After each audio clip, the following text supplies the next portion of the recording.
Shamshabad future city నుండి Nakrekal via Amaravati వరకు bullet ట్రైన్ను ఏర్పాటు చేయాలని విద్యార్థులు నకరికల్లో ఆందోళన నిర్వహించారు.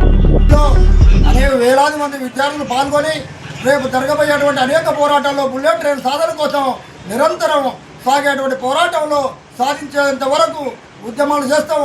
ఆ ఉద్యమంలో భాగంగానే రేపు సోమవారం నుండి నిరాహార దీక్షలు చేసి మొత్తం ప్రభుత్వాన్ని స్తంభింపజేసి కేంద్ర రాష్ట్ర ప్రభుత్వాలకు అర్థమయ్యేటట్టు చెప్పి చెప్తాం. మన సాధన కోసం బుల్లెట్ ట్రైన్ సాధన కోసం ఉద్యమిస్తాం. ఆ ఉద్యమంలో నకరికల్ ప్రాంత ప్రజలు మొత్తం కూడా పాల్గొని రేపు జరగబోయేటువంటి పోరాటాలను విజయవంతం చేయడం కోసం మీరంతా ముందుకు పోరాడతారని మీ అందరికీ సిపిఐఎం ఉండమని పక్షాన ధన్యవాదాలు తెలియజేస్తున్నాం. ఈరోజు నకరికల్ పట్టణంలో 1000 మంది విద్యార్థులతోటి భారీ ప్రదర్శన నిర్వహించడం జరిగింది. ఎందుకంటే మొదటి అలైన్మెంట్ ద్వారా బాటసింగారం, చౌటుప్పల, చిట్యాల, నార్కట్పల్లి, నకరికల్లు, కట్టంగూరు, కేతపల్లి, కోదాడ, నందిగామ అట్లా విజయవాడను కలుపుతూ అమరావతి వరకు 2 రాజధానులను కలిపేటువంటి మొదటి అలైన్మెంట్ ద్వారా కలిపేటువంటి రైలు మార్గం ఏదైతే ఉందో అది ఫిబ్రవరి 2వ తారీఖు నాడు నిర్మలా సీతారామన్ గారు అధ్యక్షతన అది ప్రవేశపెట్టడం జరిగింది, ఆర్థిక శాఖ మంత్రి. ఆ అలైన్మెంట్ను మరి ఇప్పటికిప్పుడు ఏమొచ్చిందో మరి ఎందుకు మార్చారో అది అట్లా మాలు మరి కూడా అట్లా అమరావతి తీసుకుపోతున్నారు. అది జనానికి ఉపయోగం లేనటువంటి దానిగా మేము భావిస్తున్నాం. ఎందుకంటే అక్కడ అన్ని పట్టణాలు ఎక్కువగా లేవు, అన్ని గుట్టలు బోర్డుల మధ్యలో పోవడం మూలంగా అది పెద్ద ఉపయోగకరంగా ఉండదు. ఎందుకంటే నేషనల్ హైవే 65కి సమాంతరంగా బుల్లెట్ ట్రైన్ వేయడం మూలంగా నేషనల్ హైవే మీద రద్దీ తక్కువ అవుతుంది.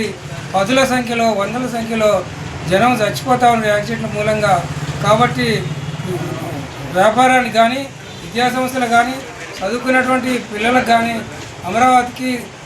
అమరావతిలో చదువుకున్నా లేకపోతే విజయవాడలో చదువుకున్నా, నెల్లూరులో చదువుకున్నా, చెన్నైలో సీట్ వచ్చినా ఒక 3 గంటలలో ఆ ప్లేస్కి వెళ్ళి మళ్ళీ ఏ అర్ధరాత్రి అయినా అది సూర్యాపేటలో ఒక జంక్షన్ ఇస్తే ఆ సూర్యాపేటలో దిగి ఆ కేతపల్లి కానీ లేకపోతే చిట్యాలు కానీ నార్కట్పల్లి కానీ నేషనల్ హైవే మీద అనేక వెహికల్స్ ఉంటాయి కాబట్టి ఏదో ఒక వెహికల్ ఎక్కి గమ్యం చేరుకోవడానికి అనుకూలంగా ఉంటుంది. ఇంకొకటి ఏంటంటే బుల్లెట్ ట్రైన్ మార్గం ఏదైతే ఉందో దాన్ని పక్కదారి మళ్లించడం మూలంగా ఈ ప్రజలందరూ మళ్ళీ నల్గొండకో ఖమ్మమో పోయి ట్రైన్ ఎక్కాల్సిన పరిస్థితి ఉంటుంది. కాబట్టి ఆ ట్రైన్ ఎక్కితే 18 గంటలు కానీ 24 గంటలు కానీ టైం పడుతుంది చెన్నై కానీ తిరుపతి కానీ చేరుకోవాలంటే. కాబట్టి ఈ విషయాన్ని ప్రజలందరూ గమనించాలి, దృష్టిలో పెట్టుకోవాలి. ప్రజలు, ప్రజా సంఘాలు, ప్రజాస్వామికవాదులు, వ్యాపారస్తులు, బట్టల షాపులకు సంబంధించినటువంటి cloth merchant associations, auto workers unions అన్ని సంఘాలు ఉద్యమంలో మమేకమై బుల్లెట్ ట్రైన్ సాధన సమితిలో కలిసి వస్తారని చెప్పి బహుజన కమ్యూనిస్ట్ పార్టీ నల్గొండ జిల్లా పక్షాన మరొకసారి ధన్యవాదాలు తెలియజేస్తూ ముగిస్తుంది. స్పందించి మీ పోరాటం చేయండి, రైలు మార్గాన్ని వైపు రావడానికి నా వంతు కూడా కృషి చేస్తానని కూడా చెప్పడం అనేది జరిగింది.